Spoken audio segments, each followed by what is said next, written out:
Jing Paras para bigbigay siya ng pahiwatig tungkol sa peace process. Well, unang-una,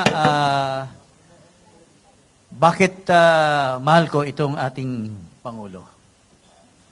At siya pa rin para sa akin ang tunay na Pangulo sa ating bansa. Kami ni PRRD or Mayor or Tatay Digong, we met, we became good friends dahil sa chicks. Noong 1998, nagkasama kami sa Congress. That's how we became very good friends. Dahil may natipuhan siyang chicks. Ito, politika na magandang, pero hindi ko na lang banggitin dahil nagdo-double date kami dahil yung babae na yon na mataas na posisyon doon sa Agusan. May kaibigan na barkada, sabi niya, pare, samahan mo naman ako.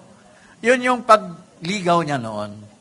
So, that's how, hindi ko na lang, at the time, So, single din yung babae at the time. Kasi kahiwalay lang sa, Anyway, nagkatuluyan sila, pero tuwing kami, kikita, that's how we became friends. Tapos,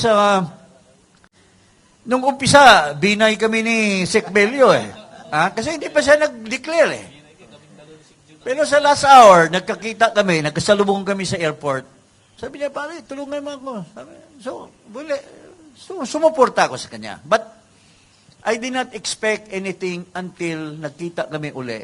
Dahil may pinatay na mga pulis doon sa bayan ko. Inambush. Pumunta siya. Tinawagan lang ako ni BG na gusto ni PRRD na pumunta ko. So that's how I became part of the government again. At since then, ito nga ang boss ko. Tapos nasa PLLO, then I became eventually the Cabinet Secretary for Political Affairs. At doon po kami nagkaroon ng mga sikreto. Noong eleksyon, nag-declare ang Pilipi Laban para kay Bongbong. So, tinanong ko siya, boss, tawag ng tawag yung kaibigan ko, si Martin Romualdez, na baka pwedeng i-endorse. Sabi niya, pare, over my dead body. I never endorse that guy because he's a drug addict. Noon ba lang, sinabi na niya sa akin na drug addict ito si Marcos. And mayroon pang isang incident na hindi niya makalimutan na niloko nila ni Martin at ni Bongbong si Vice President. Inintriga nila, kaya nagalit, naging Vice President ni Bongbong. I will not tell the story. But he told me personally yung story niya. Anyway, nanalo si Marcos, pero wala akong tiwala talaga. So as early as September of 2022, pinatawag niya ako kasi nag-complain yung sila sa Kurtan, yung mga buong sulo, na hindi daw sila inaayos ni sino itong taga-Davao na pamangkin nito ni Boy? Anton. Hindi daw inaayos. Sabi niya, pare, punta ka dito. Kausapin mo sila, So, but since then, wala nang ginagawa si Marcos. So, I told him, boss, baka papunta ito sa masama. Dapat na tayo. Gumawa na tayo ng movement. Maski nandiyan pa si Vice President sa government. Pero, hindi magandang patunguhan ito So I keep prodding. And I was so happy na ang ating Pangulo namuno noong malaking rally sa Davao na sinasabing maisog. So akala ko siya ang maisog. Biglang nag-fizzle out kasi hinayjack ng ibang tao at ginawa nilang plataforma para sa kanilang kandidatura. So nawala yung maisog. So, sinabi ko na naman uli kay PRD, boss, tumayo ka dyan sa EDSA, maski 2 o 3 araw. Let's gather all the people. Pero alam mo naman ang ating Pangulo, ayaw niya ng ganun. Until dumating itong walang kwentang ginawa ni Marcos, itong kidnapping ng ating Pangulo. So, let us unite, mga kababayan. Mayroon dyan mga away-away, mga vloggers. Magkaisa po tayo lahat. And let us always remember na itong ating Pangulo ay siya lang kaiisa na talagang gumawa ng tama para sa ating bansa.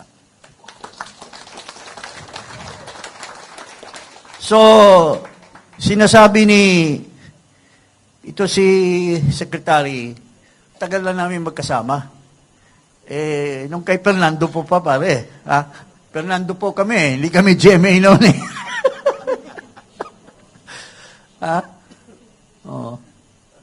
Nandoon kami sa ni Secretary Raul. Nandoon kami sa canvassing. Kalaban namin yun sila. But those were the days. Sila Drilon. Yan, sila Drilon, sip-sip kay GMA yan eh. Sila Jody B. Kakampi namin si Manong Nene. But by the way, I just want to share the story kasi doon sa introduction ni Astra, tungkol sa PDP laban. Siguro, kung tuusin, ako siguro ang pinakaunang PDP laban, already mobilized PDP laban to campaign for GMA, for Cory Aquino. Kaya lang tinalo kami ng Pandaraya. Then, I became an official member of PDP laban when I was a mayor then, a very young mayor. Pero, ni-renew kami, yung nagiging OIC mayor kami. So, yun po ang official na membership ko sa PDP laban way back in 1986. Kaya lang, nung PDP laban si GMA, bumalik naman siya sa Lakas. Naging Lakas kasi, naging original member din ako ng Lakas eh. But, Lakas or PDP, ang puso natin ay para kay PRRD. Doesn't matter. So let us unite. And ito lang po, mayroon akong vlog, mayroon kaming podcast, Iparas kay Paras. Doon ko binubomba araw-araw itong bangag na Pangulo na ang pangalan ay Makoy Jr. So let us continue. Sabi nga ni baka hindi na tayo abot ng 2028, baka 2026 lang. John? But we have to unite. Huwag tayo mag-away-away. So, isa lang ang goal natin for the Vice President, Inday Sara. Di ba? Ngayon, I want to share with you na let us organize also.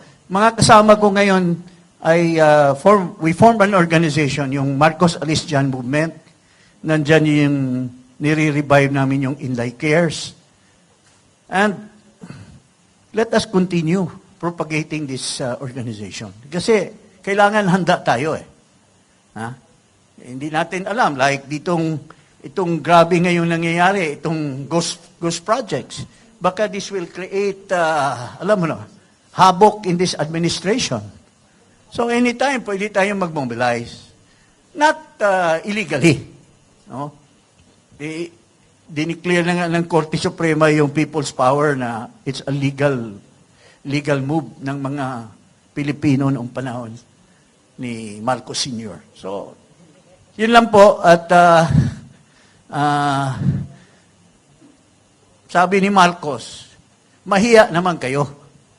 Ang dapat sabihin natin, mahiya tayong lahat kasi sila ang nagsama-sama kung hindi niya pinirmahan yung budget, which gave 1.2 trillion pesos from 2022 to 2025. Puro flood control. Kung hindi niya pinirmahan yan, Mapunta ba kaya sa mga contractors yan? Mapunta pa kaya sa congressman? Pero sabi niya, kayo ang mahiya. Dapat, ang sabi niya, mahiya tayo. Kasi siya ang mastermind ng flood control. Pero ang pinakamasahol na ginawa niya, siya din ang mastermind ng pagkidnap kay PRRD. So, let us not forget that. Kawawa ang ating Pangulo. Pero, let's just pray, hope and pray that PRRD will always have good health. And bring him home. Ha? Okay. Dagang salamat, mga kababayan. Marami pong salamat.